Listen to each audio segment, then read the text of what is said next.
Bienvenue dans cette nouvelle édition du 12-15. Voici les titres de l'actualité. Au Burkina Faso, rentrée politique du Congrès pour la démocratie et le progrès ce dimanche. Le parti dresse un bilan de la gestion du pays, du gouvernement et appelle au rassemblement en vue des élections prévues en 2020. La digitalisation de la finance devrait être bénéfique pour l'Afrique d'ici 2025. Le système financier digital devrait permettre l'inclusion de près de 400 millions de personnes, alors que le taux de bancarisation est actuellement relativement faible sur le continent. Et puis, produire 100% d'énergie renouvelable grâce aux énergies renouvelables, c'est l'ambition du Kenya. Le gouvernement souhaite renforcer son réseau électrique en diversifiant le bouquet énergétique national. Au Burkina Faso, le Congrès pour la démocratie et le progrès a fait sa rentrée politique ce dimanche à Ouagadougou, l'occasion de dresser un bilan de la gestion du pays de l'actuel gouvernement. Le président du parti, Edi Kombouago, a appelé à l'unité des membres et des militants en vue des élections prévues en 2020. Reportage de notre correspondant Jean-Paul Ouedraogo. La rentrée politique 2018-2019 du Congrès pour la démocratie et le progrès a fait la part belle à la gestion actuelle du pays. Pour le président du comité d'organisation, ces causes, parmi d'autres, sont celles qui expliquent le besoin pour son parti, le CDP, d'engager collectivement l'ensemble des militants en ordre de bataille. La rentrée politique du CDP est une activité stratégique destinée à sonner la mobilisation générale et le rassemblement de tous les militants, définir une feuille de route et les grands axes des activités que la direction du parti aura à conduire pour l'année en cours, pour un CDP toujours plus fort, à l'écoute des populations et toujours plus conquérant. Le thème de la rentrée est face aux défis actuels et futurs. Bâtissons un CDP uni, solidaire et conquérant. L'idée, selon son responsable, Edi Kombouago, est de mettre en phase le processus de restructuration du parti et la dynamique interne pour des actions plus rayonnantes. Depuis la tenue de notre dernier congrès, la direction mise en place est attelée à restructurer le parti, redynamiser les structures de base et à œuvrer à sa cohésion.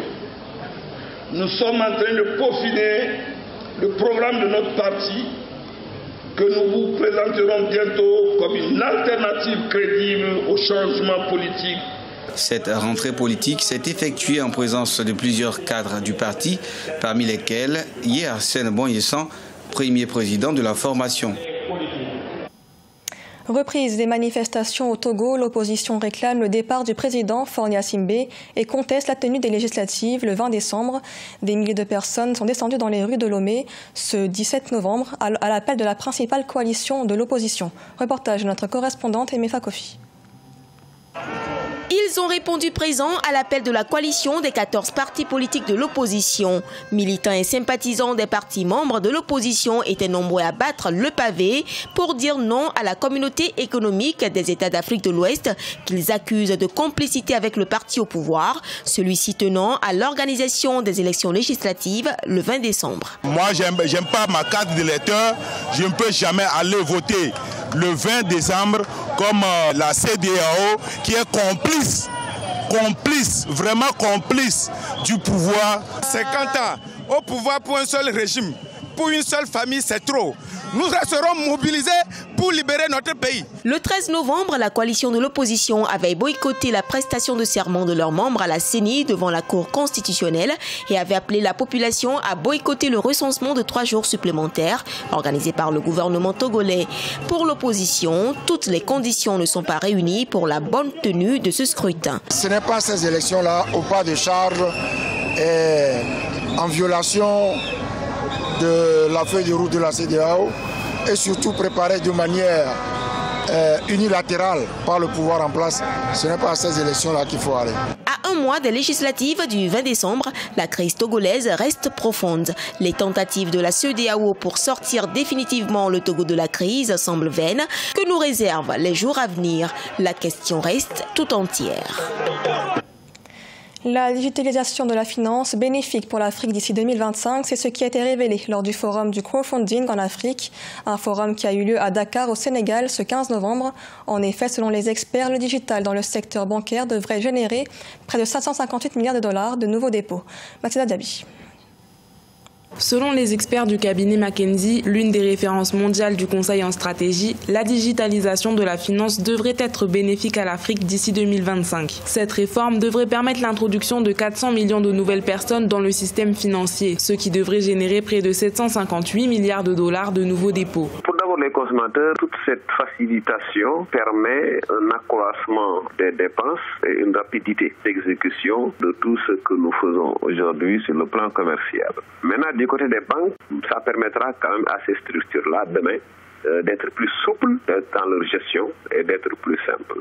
Plusieurs réformes en cours d'élaboration menées par la Banque mondiale et la Banque centrale des États de l'Afrique de l'Ouest, notamment, pourraient accélérer le processus de digitalisation sur le continent. Il s'agit par exemple des réformes qui visent à développer des usages de la monnaie électronique et celles qui permettent aux banques classiques d'utiliser des agents de distribution pour inonder les marchés financiers. Quelqu'un qui a un compte Orange Money au Sénégal doit pouvoir faire une transaction avec une personne ayant un compte bancaire en Côte d'Ivoire. Ainsi, l'intégration régionale prendra corps et la concurrence existera entre les opérateurs de téléphonie mobile et les banques. Les banques n'ont qu'une seule possibilité, l'ouverture d'une agence. Le contexte africain est particulièrement favorable à la digitalisation financière. Le taux de bancarisation du continent reste faible, près de 80% de personnes n'ont pas accès aux services bancaires classiques, mais l'Afrique demeure le marché mobile le plus dynamique avec un taux de pénétration du mobile de 43%.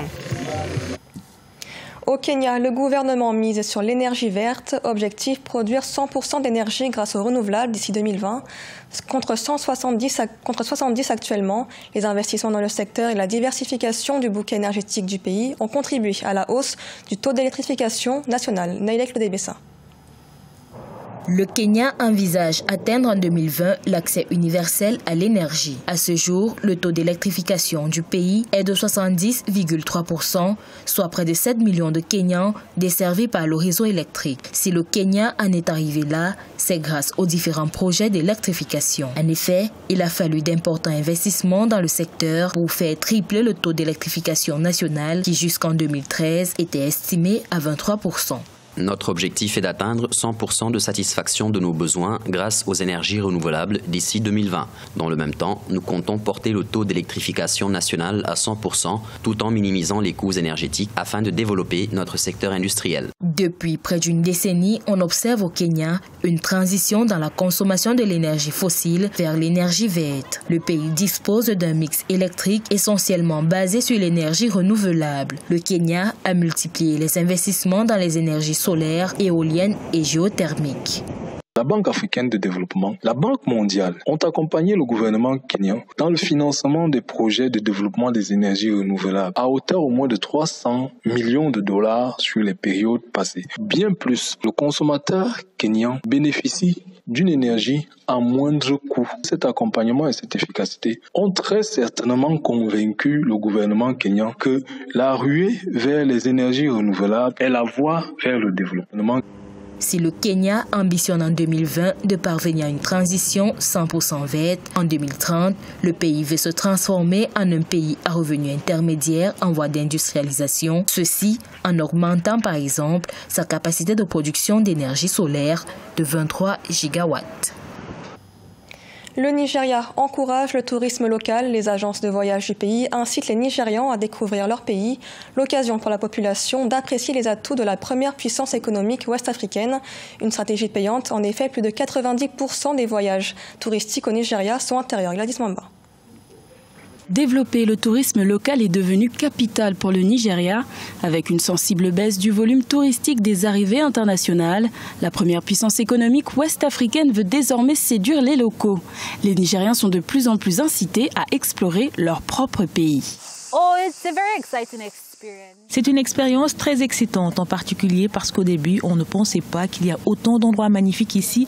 Mais quand on voyage, on se rend compte que oui, il y a beaucoup d'endroits amusants. C'est donc une très bonne expérience de voir la beauté du pays. Entre 2012 et 2016, les voyages touristiques ont connu une progression de 12,7% au Nigeria. Les voyages intérieurs ont ainsi représenté 93,7% du total des voyages touristiques du Nigeria en 2016, où le volume touristique touristique s'établissait à 38,8 millions. Le gouvernement a ainsi pu compter sur les agences de voyage pour inciter les locaux à voyager dans ce pays de 923 763 km². Je pense que nous pouvons faire tellement en matière de tourisme, avec la nature, avec notre faune, que nous n'exploitons pas assez. Mais cette tendance est en train de changer. Nous pensons donc que dans 5 ou 10 ans, l'histoire que nous voulons écrire pour le tourisme au Nigeria sera très différente.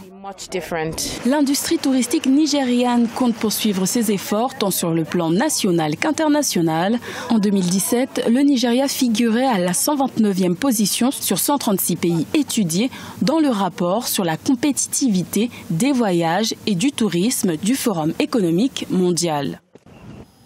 Ce journal a été réalisé par l'ensemble de la rédaction. Merci de l'avoir suivi. Dans un instant, retrouvez une nouvelle édition de l'information sur Africa 24.